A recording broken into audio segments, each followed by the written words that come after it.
So I got to thinking that while I'm out in the woods, it'd be the perfect time and place to do a little debrief video on my, I don't want to use the word failed, but it wasn't a complete success, was it? My bikepacking tour. I have some notes. I'm going to leave bins on for this. Right, what did I learn? I learned quite a lot. The biggest thing, which I think I already knew, was that I'm terrible when it comes to overestimating my ability. Something looks easy, you see other people doing it and you think, I can do that. And I've had two instances of this recently as well. It wasn't just the bikepacking. I've got a short little video coming up where me and Hayley, we went down to Weston-super-Mare for to see family. It was last week. We left on Thursday, came home Saturday, and on the Friday, which was a gloriously sunny day, we went to Glastonbury town, walked through Glastonbury. It's very woo-woo, very, yeah, it's in a good way, and the upshot is, towards the end of the day, one of the last things we did was we went to Glastonbury tour, and I was going up it. Didn't walk up the long path, we from the other side of it, and it's straight up, and you look at it, you think, just a big hill, I can do that. Overestimating my abilities again. I got halfway up and I was dying, but the view was spectacular even from halfway up. Had a little breather, got to the top, and it's stunning. If you've never climbed the tour, do it. So yeah, overestimating my abilities is something that I really need to address. I think I am now. I've worked out that my limit for a bike ride is about 20 miles, 25 to 30 miles at a push, but 20 miles comfortably. The bike itself, the Trek 3 Series, it's quite an old bike, but it's lasted me years. It really has, and it's a good workhorse, but it's a heavy bike in itself. Load it up, and I haven't got the lightest of kit, and it becomes really, really heavy. I'm thinking maybe panniers, bikepacking trip with the bikepacking bags is okay for short little trips, just an overnighter, throw a tent on a little cook set. But if you're going distance, you need to take a lot of stuff with you, and I think panniers is definitely the way to go, possibly even a new bike. The tent, what can I say about the tent? Yeah, that cheap £20 from Tesco jobby. One, it's too small, way too small. I mean, you can't move anything, you can't even sit up without your head brushing the top. And I have never encountered a tent that produces so much condensation. Ridiculously so. Well, I was having to dry down the walls in the morning. It was really bad. No, that's okay for the grandkids in the garden overnight. It's no good for an adult on a bikepacking or wild camping trip. So that'll be staying in the garage. Power. Took 3 power banks with me, and they're good. They supply the power that I need. But Komoot, which I'm using for my route planning and navigation, is really, really greedy on power. Really greedy. Even on offline maps mode, I'd stored the maps offline so that obviously I could use them if I had no internet. And compared to when I was using Google Maps to go to the coast, Komoot was ridiculous. The power it took, but it's a good app, and you have to weigh it up. Power banks. How many power banks do you bring? I had one that did 5 full charges, one that did, and 2 that do 3. So that's 11 in total. I probably will have to look at doing or sourcing another way of charging. So yeah, power banks and Komoot. And power banks aren't ideal anyway. They're okay to get you out of a sticky situation, but it's something I'm definitely going to have to look at. Oh yeah, saddle sore. Yeah, when I went to the coast, I did 27 miles there, and then the next day came back. Well,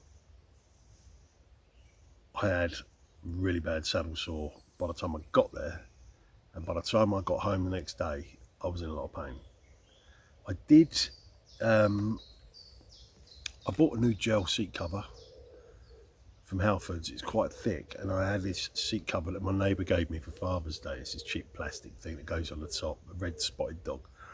And I gorilla taped it round, so that held it on. I didn't lose it like I did the last one, the cheap one I bought. And also, while I was in Halfords, I found some cycling shorts, like loose baggy ones, and they come with an inner and an outer, and the inner is cycling boxers with the padding, and they seem to help, because I smashed out 51 miles that day to Cambridge. It took me a while to get there, but I never had that saddle sore. I did, however, have a slightly weeping right butt cheek for a week. Yeah, it wasn't bad, but it took time to heal. Bit of Savlon and all that, but yeah, that did help. So that was a good little purchase. I definitely need to get fitter, and I know I've got to lose weight. I mean, I can see it myself in my own videos. I know I'm well overweight. Ideally, I've got to be looking at losing at least 4 stone, 5 stone if I can. I don't know, it's easier said than done. You reach this time of life as well, and yeah, it's a constant battle. I'm sure I'm not alone, but yeah, I'm well aware that I'm overweight. It doesn't need bringing up, not that anyone has, but yeah, it's something I've got to address. Alright, yeah, navigation. I need a proper GPS device, like a cycling computer or something, because it's, you know, you want to use your phone and you're having to come out of the navigation, use your phone. It's a faff. It's a big faff, and yeah, I need to work on that. That's something else I need to look at. Deadlines. Giving yourself deadlines, places to be. Like, I had to be at that campsite between 3 and 5, and they said there was late arrival fees. There wasn't, but it puts unnecessary stress on you. And it was like the next day I was supposed to go to Dunstable, but if you watch the video you'll see what happened there. It all fell apart, and kind of it did me a favour really, because I wasn't up to the trip, but it was another deadline. I had to be at my cousin's. I had to be in Dunstable the next day. But ideally, if you're out on a bike ride, a multi-day tour, you just want to ride and no stress. If you start getting tired, look for somewhere to pitch up or somewhere to crash, and this will do. Yeah, deadlines. I know sometimes you need deadlines, but they really do put unnecessary pressure on you when you're out on a ride. So yeah, try and keep them minimal. I think that's the way to go. And really, that's that. All I've got to say is keep it real and keep it enjoyable. Don't stretch yourself. Don't give yourself unachievable targets to hit. You know, I mean, who was I kidding? It was about 260 miles. Yeah, about 261 miles from Norfolk to North Somerset over 6 or 7 days. It was never going to happen. Who was I kidding? At my age, untrained, unfit. Although actually I'm not as unfit as I thought I was. I mean, just those 51 miles alone, that I impressed myself. I've never ridden 51 miles in my life, so I'm not as unfit as I thought I was. Oh, that was clever.